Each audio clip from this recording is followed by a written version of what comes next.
ক্লাসে তোদের গান গাইতে লজ্জা করে না? এই কদিন আগেই তোদের রেজাল্ট বেরিয়েছে, এক একজন 2-3 করে নম্বর পেয়েছিস, তাতেও তোদের লজ্জা নেই? আজ তোদের আমি অঙ্ক ক্লাস নেব, কিছু অঙ্ক তোদের আমি ধরবো, যদি ঠিকঠাক না উত্তর দিতে পারিস তাহলে বুঝবি ধোলাই কাকে বলে। অনেকদিন ধরে তোদের কোনো ধোলাই হচ্ছে না, আজ বুঝবি ধোলাই কাকে বলে। সবাই চুপচাপ বসে পড়। আজ মনে হয় স্যারের প্রেসার একদম হাই, আজ আমরা কেউ ওনার হাত থেকে বাঁচতে পারবো না। চুপচাপ থাক, না হলে শুধু ওনার হাত কেন, ওনার পা থেকেও আজকে আমাদেরকে বাঁচাতে পারবে না। তোদের অঙ্কের সিলেবাস তো অর্ধেক শেষ হয়ে গেছে, কারো কিছু মনে আছে? ধরবো কয়েকটা অঙ্ক। ব্যাপার, সবাই চুপচাপ আছিস যে? স্কুলে আসার সময় সবার কানের মধ্যে কি ট্রাক্টর ঢুকে গেছে যে কানে শুনতে পাচ্ছিস না কেউ?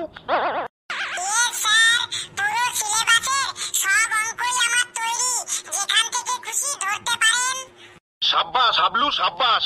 এইরকমই আত্মবিশ্বাস চাই সবার মধ্যে, সাব্বাস। কিরে ঘেটু, কিছু বলছিস না যে? তোর সিলেবাসের খবর কি?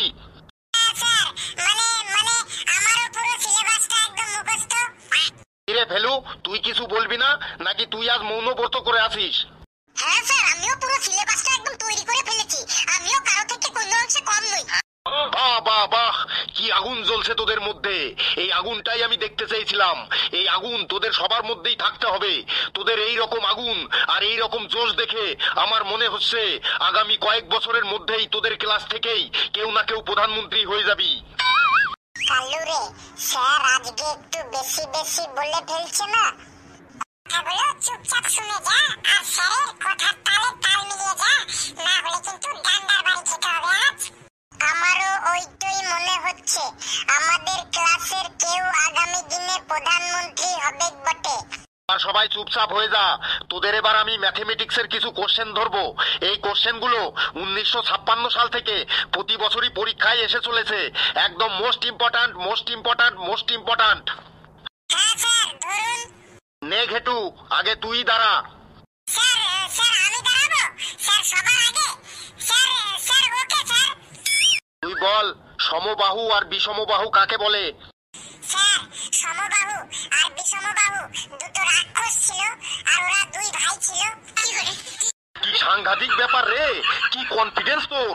প্রতিদিন সকালে আমি ঘুম থেকে উঠে মনে মনে ভাবি আজ তোদের ক্লাসটা খুব শান্তভাবে করব, কিন্তু তোরা কেউ না কেউ ঠিক আমার মেজাজটা একদম গরম করেই ছাড়বি। স্যার, আমি বলবো সমবাহু আর বিষমবাহু কাকে বলে? বল বল। স্যার, প্রত্যেকটা মানুষের হাতে দুটি বাহু থাকে, যার দুটো হাতে দুটো বাহুই সমান তাকে সমবাহু বলে, আর যার একটা হাতের বাহু ছোট আর একটা হাতের বাহু বড় তাকে বিষমবাহু বলে। কি তোরা এই সমস্ত লজিক কোথা থেকে পাস বলতো? কেউ বলতে পারবি সমবাহু আর বিষমবাহু কাকে বলে? আমি বলছি স্যার। বল হাবলু, তুই তো একাই এই ক্লাসের মান সম্মানটাকে বাঁচিয়ে রেখেছিস, তুই বল। স্যার, সমবাহু আর বিষমবাহু ত্রিভুজের নাম। যে ত্রিভুজের তিনটি বাহুই সমান তাকে সমবাহু বলে, আর যে ত্রিভুজের তিনটি বাহু অসমান তাকে অসমবাহু বলে। সাব্বাস বেটা, সাব্বাস। বসে পড় বেটা।